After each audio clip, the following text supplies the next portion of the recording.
باب نمبر 6 تفسیر التوحید و شہادت اللہ الہ الا اللہ. باب تفسیر التوحید و شہادت اللہ الہ الا اللہ. یہ باب ہے توحید کی تفسیر کا. واقعی توحید کیا ہے اور توحید کے کون سے پہلو ہیں جو بہت اہم ہیں، اور لا الہ الا اللہ کی گواہی کی تفصیل کیا ہے، اس کی تفسیر کیا ہے. جب ہم لا الہ الا اللہ کا اقرار کرتے ہیں تو کیا کیا چیزیں ہمارے لیے ضروری ہو جاتی ہیں، خصوصاً کن چیزوں کا اہتمام کرنا ہے. یہ اس باب میں یہ بات ہے. اس باب میں اس بات کا ذکر ہے جو کہ بہت اہم چیز ہے کہ شرک آتا ہے وسیلے کے راستے سے. اس باب میں کیا بتایا گیا ہے؟ شرک آتا ہے وسیلے کے راستے سے، یعنی بزرگوں کو وسیلہ بنا کے ان کی عبادت کی جاتی ہے تاکہ اللہ تک پہنچے. بزرگوں کو وسیلہ بنا کر انہیں پوجا جاتا ہے تاکہ اللہ تک پہنچے. قومیں اس طرح سے شرک عموماً نہیں کرتی تھیں کہ وعلیکم السلام اللہ کو چھوڑ دیں اور دوسرے کی عبادت کریں. نہیں، بہت کم ایسا ہوتا تھا. عموماً ایسا ہوتا تھا کہ اللہ کو مانتے تھے، لیکن اللہ کو ماننے کے ساتھ ساتھ بزرگوں کو بڑا مان کر، اللہ تک پہنچانے والا مان کر ان کی عبادت کی جاتی تھی. شرک توسل ہمیشہ سے لوگوں میں رہا ہے اور لوگ اس کو شرک کا نام نہیں دیتے تھے، اس کو وسیلے کا نام دیتے تھے. اس باب میں اسی بات کو ہم کو سمجھنا ہے. تو وسیلے کے طور پر بھی کسی کی عبادت کی جائے یہ بھی شرک ہے. اللہ کے برابر نہیں مانتا ہے تبھی بھی شرک ہوتا ہے. لوگ کیا سمجھتے ہیں؟ کسی کو اللہ کے برابر کر دینا شرک ہے. تو لوگ کہتے ہیں ہم برابر تو نہیں مانتے نا، اللہ سے چھوٹا ہی مانتے بابا کو. ہم بزرگوں کو اللہ کے برابر نہیں مانتے، اللہ کے برابر مرتبے میں نہیں مانتے، لیکن حق میں تو برابر کر دیا کہ اللہ کی بھی عبادت ان کی بھی عبادت. تو عبادت کا حق دونوں کا، تو دونوں کی عبادت کر رہے ہیں. اللہ کے نام سے بھی ذبح کر رہے ہیں اور بزرگوں کو راضی کرنے کے لیے بھی ذبح کر رہے ہیں. اللہ کو خوش کرنے کے لیے بھی قربانی کر رہے ہیں اور بزرگوں کو خوش کرنے کے لیے بھی ان کے نام کی کندوری کر رہے ہیں. تو ابھی کیا ہوا؟ حق میں برابر کر دیا. عبادت کا حقدار اللہ ہے، عبادت بزرگ کی بھی ہوگی کیونکہ وہ عبادت ہے. دعا ہو یا اس طرح سے جتنی بھی عبادات ہیں، تو برابر کرنا حقوق کے اعتبار سے بھی شرک ہوتا ہے، چاہے مرتبے کے اعتبار سے نہ ہو. لیکن لوگ یہ سمجھتے ہیں مرتبے میں برابر کرنا ہی شرک ہے. نہیں، حق میں برابر کرنا بھی شرک ہوتا ہے. اس کو یاد رکھیں. تو وسیلے کے طور پر بھی کسی کی عبادت نہیں کی جا سکتی ہے. وقول اللہ تعالی اولئک الذین یدعون یبتغون الی ربہم الوسیلۃ ایہم اقرب ویرجون رحمتہ ویخافون عذابہ ان عذاب ربک کان محظورا. پوری آیت اس طرح سے ہے. الآیہ کیا اللہ تعالیٰ نے فرمایا اولئک الذین یدعون، یہ مشرکین جن سے دعا کر رہے ہیں، جن کو پکار رہے ہیں، یبتغون الی ربہم الوسیلہ، خود ان کا حال یہ ہے کہ وہ اپنے رب کی جانب، اپنے رب تک پہنچنے کے لیے وسیلے کی تلاش میں ہیں، وسیلہ طلب کرتے ہیں. ایہم اقرب، کہ ان میں سے کون اللہ سے سب سے قریب ہو جاتا ہے. وَيَرْجُونَ رَحْمَتَهُ، اور وہ اللہ کی رحمت کی امید رکھتے ہیں. وَيَخَافُونَ عَذَابَهُ، اور یہ اپنے رب سے اس کے عذاب سے ڈرتے ہیں. ان عذاب ربک کان محذورا، اور واقعی تیرے رب کا عذاب ایک ایسی چیز ہے کہ اس سے ڈر کے بچنے کی کوشش کرنا چاہیے. اس آیت میں اللہ رب العالمین نے کن لوگوں کا بیان کیا ہے؟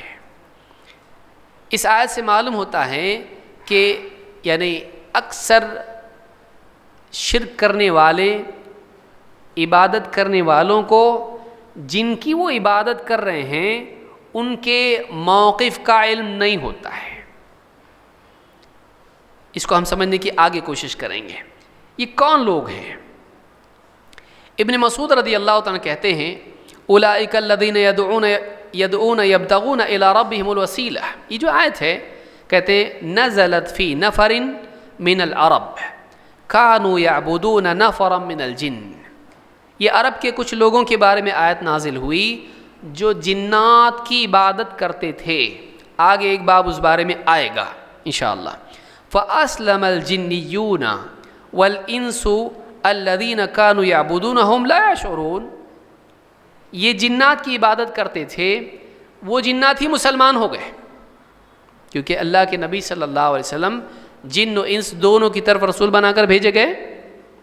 تو کچھ عرب کی جو قبیلے کے کچھ لوگ تھے وہ جنات کی عبادت کرتے تھے، وہ جنات ہی مسلمان ہو گئے. ان کو نہیں معلوم تھا کہ وہ جنات مسلمان ہو گئے، یہ ان کی عبادت کرتے رہے جبکہ وہ شرک سے بچ کر توحید والے ہو گئے. کون؟ جنات.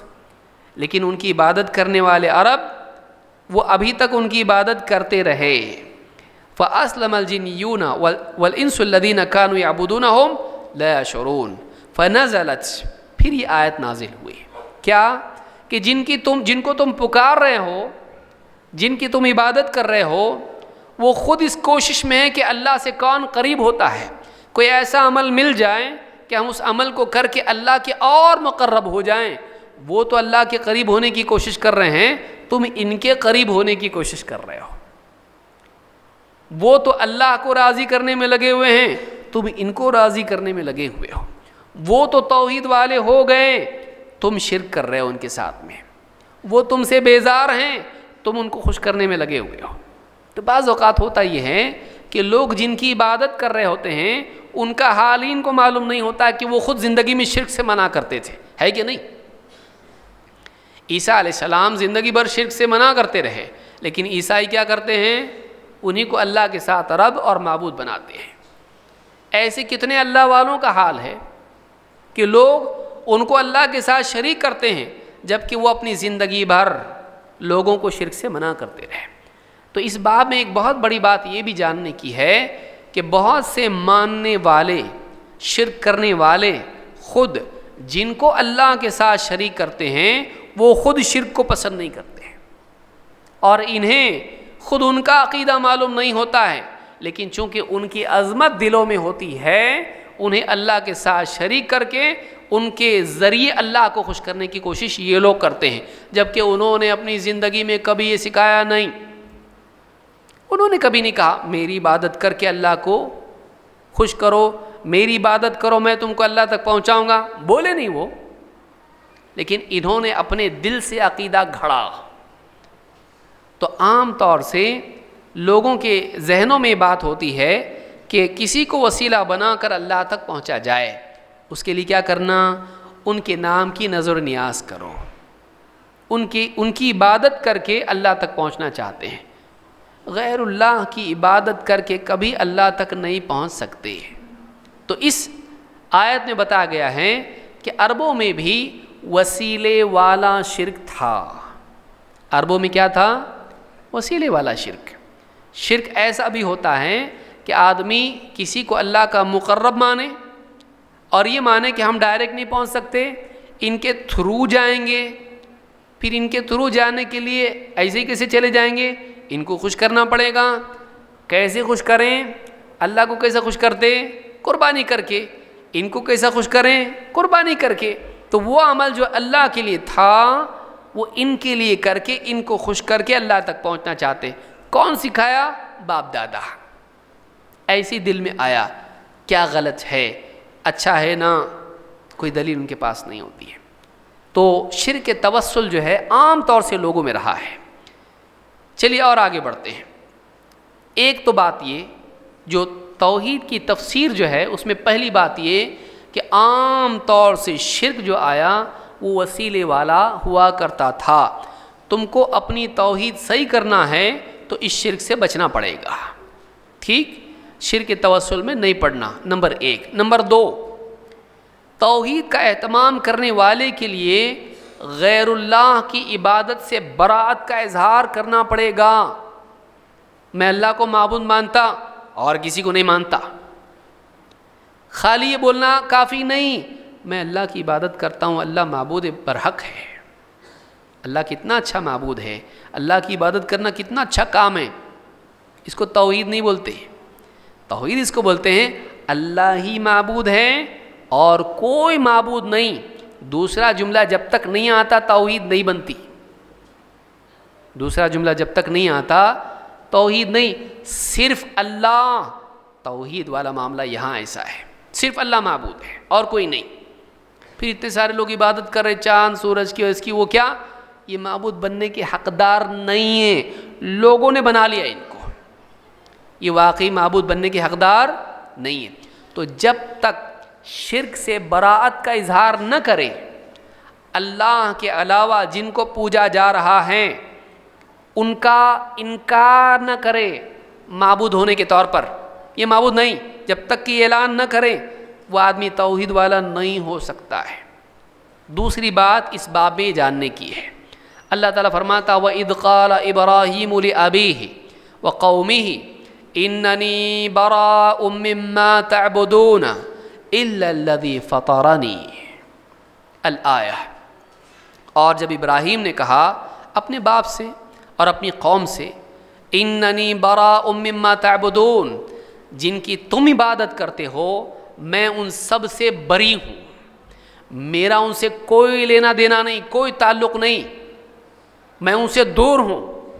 اننی براء مما تعبدون، جن کی تم عبادت کرتے ہو بتوں کی، میں ان سے بری ہوں، بیزار ہوں میں ان سے. الا الذی فطرنی، ہاں میرا اگر تعلق ہے تو کس سے ہے؟ الا الذی فطرنی، جس نے مجھے پیدا کیا، عدم سے وجود بخشا. کون؟ اللہ. تو میں اللہ کے سوا جن کی بھی عبادت کی جاتی ہے ان سب سے کیا ہوں؟ بیزار ہوں، میں دور ہوں ان سے. نفرت کا اعلان جب تک نہیں ہوتا ہے تب تک کہ اس کی توحید پکی ہوتی نہیں. تو معلوم ہے کہ غیر اللہ کی عبادت سے انکار جب تک نہیں آتا توحید صحیح نہیں ہوتی. اللہ بھی معبود، دوسرے بھی معبود چلے گا؟ اس نے اللہ کو معبود نہیں مانا. اللہ ہی معبود اور کوئی معبود نہیں، کوئی حقدار نہیں، تب توحید ہوتی ہے. تو اس میں اثبات اور نفی دونوں جمع ہیں، اور اللہ کے علاوہ دوسروں کی عبادت کا انکار اس میں ہے. وقولہ تعالی، اب تیسرا نقطہ اس میں کیا ہے؟ پہلا شرک توسل، دوسرا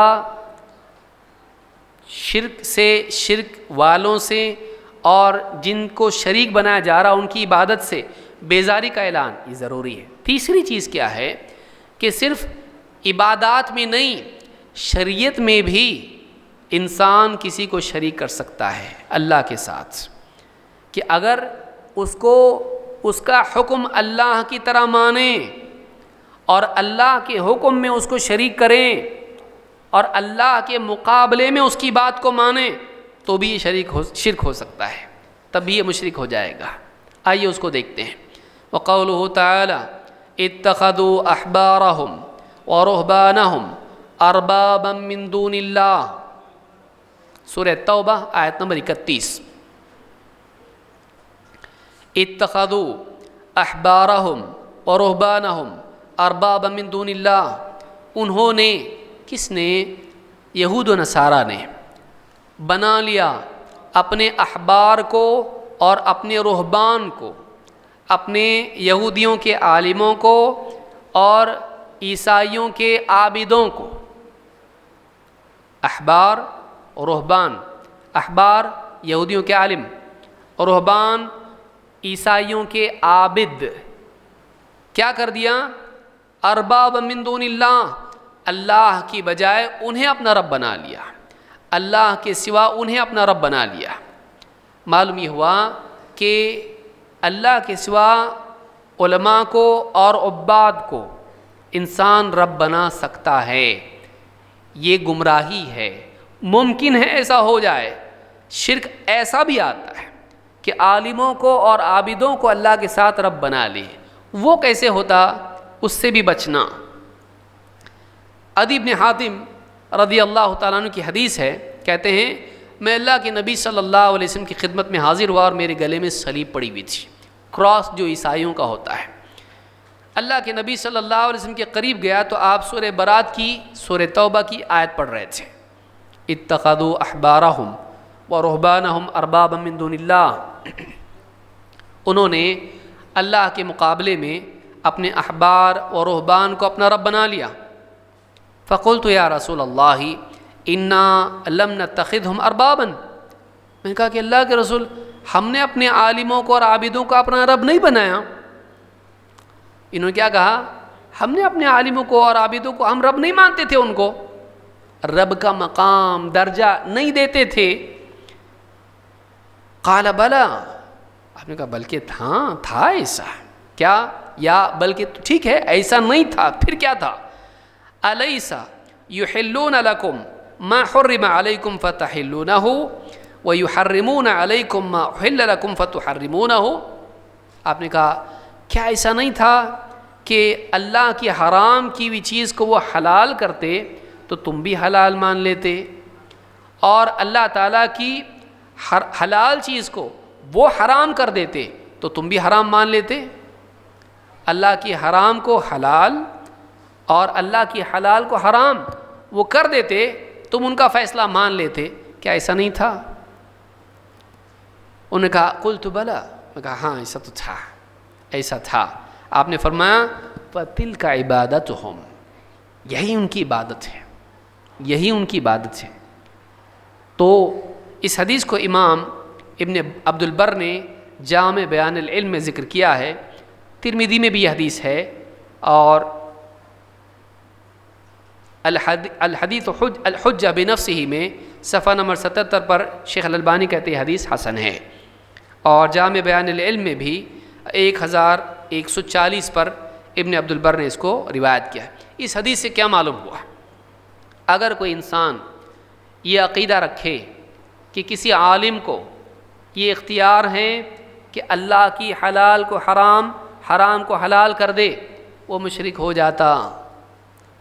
اگر کسی مسلمان کا عقیدہ ہو کہ بابا اگر حلال کر دیں تو حلال، حرام بولے تو حرام، تو یہ بھی آدمی مشرک ہو جاتا ہے۔ عالم اور عابد کو یہ اختیار دینا، ان کے بارے میں یہ عقیدہ رکھنا کہ ان کو اختیار ہے کہ حلال و حرام میں تصرف کر سکتے ہیں اللہ کے، تو ایسا انسان عقیدے میں شرک کا، عمل کے اعتبار سے شرک کا ارتکاب کرتا ہے۔ آیت میں ربوبیت میں شرک کا ذکر ہے، حدیث میں الوہیت میں شرک کا ذکر ہے، کیونکہ یہ معاملہ دونوں سے جڑا ہوا ہے، ربوبیت سے بھی الوہیت سے بھی۔ اللہ رب ہے، جیسے کھانے پینے کی چیزیں دیتا ہے ویسے ہدایت بھی دیتا ہے، تو یہ ربوبیت کا پہلو اس میں ہے۔ اللہ کی عبادت کرنی چاہیے، تو اس اعتبار سے اللہ کے حکموں کی تعمیل کرنا بھی عبادت ہے۔ ویسی اطاعت کسی اور کی کرنا یہ اس کی عبادت کی طرح ہے، تو یہ ایک اعتبار سے ربوبیت سے جڑا ہوا معاملہ، تشریع جس کو آپ کہیں، اور دوسرے اعتبار سے الوہیت سے جڑا ہوا معاملہ ہے۔ تو اس حدیث سے بات معلوم ہوتی ہے۔ اسی طرح سے اگلا مسئلہ، قلبی سطح پر جو معاملہ اللہ کے ساتھ ہونا چاہیے وہ معاملہ کسی اور کے ساتھ رکھے، تو یہ بھی معاملہ جو قلبی عبادات ہیں ان میں بھی کسی اور کو شریک نہیں کر سکتے ہیں، اللہ کے برابر کسی اور سے معاملہ نہیں کر سکتے ہیں۔ وقولہ وَمِنَ النَّاسِ مَن يَتَّخِذُ مِن دُونِ اللَّهِ أَندَادًا يُحِبُّونَهُمْ كَحُبِّ اللَّهِ، اللہ تعالیٰ فرماتا ہے اور لوگوں میں بعض ایسے ہیں کہ جنہوں نے اللہ کے سوا اوروں کو اپنا ند بنا رکھا ہے، اللہ کے بالمقابل شریک بنا رکھا ہے، معبود برابری والا بنا رکھا ہے۔ یحبونہم کحب اللہ، وہ ان سے ویسی محبت کرتے ہیں جیسے اللہ سے محبت ہونی چاہیے، وہ ان سے ویسی محبت کرتے ہیں جیسے اہل ایمان، اہل توحید اللہ سے محبت کرتے ہیں۔ اللہ والی محبت غیر اللہ کے ساتھ ہو تو یہ بھی اس کو معبود بنانے کی طرح ہے۔ کیوں؟ کیونکہ محبت بھی عبادات میں سے ہے۔ اللہ سے محبت کرنا بھی کیا ہے؟ عبادات میں سے ایک عبادت ہے۔ اللہ سے محبت کرنا، اللہ سے ڈرنا، اللہ پر توکل کرنا، اللہ سے امید رکھنا، اللہ سے خشیت رکھنا، اللہ کی تعظیم میں خشوع اختیار کرنا، سب عبادات کی قسموں میں سے جو کون سی عبادات ہیں؟ قلبی عبادات ہیں۔ تو اللہ جیسی محبت اگر کسی اور سے رکھے، اللہ کے برابر کسی اور سے محبت کرے، تو یہ بھی کیا ہے؟ شرک ہے۔ یہ بھی ایک شرک کی قسم ہے کہ جذبات کے اعتبار سے بھی، قلبی عبادت میں بھی اللہ کے ساتھ کسی کو شریک کر سکتے نہیں۔ تو اس آیت سے یہ بات اس مسئلے میں ثابت ہوتی ہے۔ آخری بات میں سمجھتا وقت ہو رہا ہے، تو اس تعلق سے بھی ہم نے دیکھا کہ اللہ کے برابر کسی اور سے محبت کرنا یہ شرک ہے۔ اب اس سے آگے ہم بڑھتے ہوئے یہ دیکھیں گے کہ ایک انسان جہاں اللہ کو معبود برحق مانے، وہیں یہ بھی ضروری ہے کہ وہ اللہ کے سوا جتنوں کو پوجا جاتا ہے ان کے معبود ہونے کا انکار بھی کرے۔ اس تعلق سے حدیث یہاں پر ذکر کی گئی ہے، فرماتے ہیں وفی الصحیح عن النبی صلی اللہ علیہ وسلم انہ قال من قال لا الہ الا اللہ وکفر بما يعبد من دون اللہ حرم ماله ودمه وحسابه على اللہ۔ وشرح هذه الترجمة ما بعدها من الابواب۔ کہتے ہیں کہ صحیح میں، یعنی صحیح بخاری، صحیح مسلم میں یہ حدیث موجود ہے، صحیح مسلم حدیث نمبر 23۔ اللہ کے نبی صلی اللہ علیہ وسلم سے روایت سے فرماتے ہیں کہ جس نے لا الہ الا اللہ کا اقرار کیا، جس نے کہا اللہ کے سوا کوئی عبادت کے لائق نہیں، وکفر بما یعبد من دون اللہ، اور اللہ کے سوا جن کو پوجا جاتا ہے، اللہ کے سوا جن کی عبادت کی جاتی ہے ان کا انکار کیا، حرم مالہ ودمہ، تو اس کا خون، اس کا مال اور اس کا خون حرام ہو جاتا ہے، وحسابہ علی اللہ، اور اس کا حساب اللہ کے ذمے ہے۔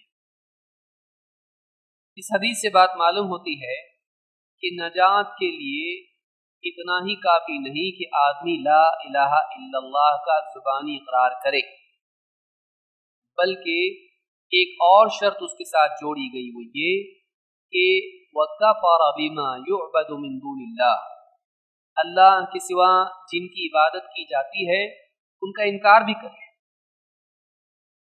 آپ دیکھیں گے کہ بہت سارے لوگ لا الہ الا اللہ پڑھتے ہیں، لیکن پھر اللہ کے سوا جن کی عبادت کی جاتی ہے ان کا انکار ان کی زندگی میں نہیں ہوتا ہے، بلکہ اقرار ہوتا ہے۔ اللہ کو بھی مانیں گے اور بزرگان دین کو بھی مشکل کشا مانیں گے، اللہ کو بھی معبود مانیں گے، لیکن ان کی قبروں پر جا کر، بزرگوں کی قبروں پر جا کر سجدے بھی کریں گے۔ تو ایک طرف تو لا الہ الا اللہ کہہ رہا ہے زبان سے، لیکن عملی زندگی میں، اس کی زندگی میں ان کے معبود ہونے کا انکار نہیں جن کی لوگ عبادت کرتے ہیں۔ تو معلوم ہوا کہ ایسا کلمہ مقبول نہیں۔ مقبول کلمہ وہ ہے جس میں اللہ کے سوا باقی تمام کے معبود ہونے کا انکار ہو۔ یہ انکار بھی اتنا ہی ضروری ہے جتنا لا الہ الا اللہ کا اقرار، یہ دونوں ضروری ہے۔ اہم چیز سمجھنے کی یہی ہے کہ اقرار کے ساتھ انکار بھی ضروری ہے۔ اللہ کا اقرار، غیر اللہ کا انکار، معبود ہونے کے اعتبار سے۔ وجود کا انکار نہیں کر رہے ہیں، وجود تو ہے، لوگ شیطان کی بھی تو عبادت کر رہے ہیں، لوگ بتوں کی عبادت کر رہے ہیں، سورج چاند کی عبادت کر رہے ہیں۔ کیا سورج چاند کا وجود نہیں ہے؟ کیا شیطان کا وجود نہیں ہے؟ کیا عیسیٰ علیہ السلام کا وجود نہیں ہے؟ وجود ہے، لیکن ان کا وجود بندگی والا ہے، لوگوں نے اس کو معبود کا بنا دیا۔ تو معبود ہونے کا انکار ہے، ان کے وجود کا نہیں، یہ یاد رکھنا چاہیے۔ تو کہتے ہیں کہ اس کی شرح آگے ایک باب میں آئے گی۔ تو اس باب سے یہ حدیث بتلاتی ہے کہ شرک سے برات بھی ضروری ہے۔ جہاں توحید کا اقرار ضروری ہے، شرک سے نفرت کا اعلان، شرک سے بیزاری کا اعلان بھی ضروری ہے۔ ہم کو توحید پسند ہے، شرک بالکل پسند نہیں، اور جھوٹے معبود سے ہم بری ہیں، ہم ان کو معبود نہیں مانتے۔ چاہے وہ کتنی بڑی شخصیت کیوں نہ ہو، اس سے محبت اپنی جگہ، اس کی تعظیم اپنی جگہ، لیکن معبود کا مقام اس کو ہم نہیں دے سکتے، یہ بھی ضروری ہے۔